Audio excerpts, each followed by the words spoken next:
Cette montée des couleurs marque le lancement de cette deuxième phase des Journées nationales d'engagement patriotique et de participation citoyenne qui se tient du 2 au 16 octobre 2024. Cette deuxième phase se tient sous le thème « Pour une nation forte et souveraine, ne trahissons pas notre patrie ». Dans un message du chef de l'État prononcé par la secrétaire générale de l'Assemblée législative de transition, Valérie Symporé, le chef de l'État a rappelé son engagement à refonder la nation, raffermir la cohésion sociale et raviver la flamme patriotique. Une invite est faite à l'endroit de chaque citoyen burkinabé à se départir des actes pouvant mettre la nation en péril et entraver sa marche vers le développement. Il collabore avec l'ennemi en lui fournissant des informations sensibles et confidentielles pour détruire le pays et pour des intérêts égoïstes. Ils aident en temps de guerre l'ennemi dans des actions d'espionnage ou par la fourniture de logistique. Ils sont co-auteurs de la mort de leurs frères.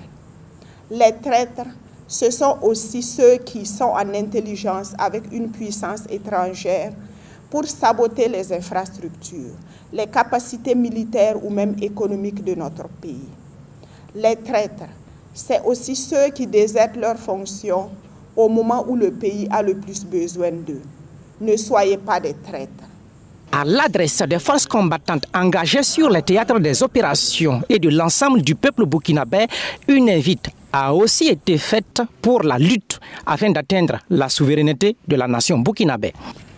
Chers combattants, vous qui êtes sur le terrain, je vous demande de ne jamais faiblir et de ne jamais vous laisser tromper par l'ennemi. Contre vents et marées, nous continuerons le combat contre l'impérialisme et ses valets locaux et tous les ennemis qui se dresseraient contre le Burkina Faso. Chers compatriotes, j'invite chaque Burkinabé, de l'intérieur comme de l'extérieur, à exprimer véritablement son appartenance à la mère patrie par des actions concrètes. Le 2 octobre marque la date anniversaire du discours d'orientation politique du président capitaine Thomas Sankara. Un discours dans lequel le père de la révolution a tracé les sillons de sa vision d'un peuple libre et prospère. Un appel est lancé à l'ensemble des autorités coutumières et religieuses à participer pleinement à ces journées.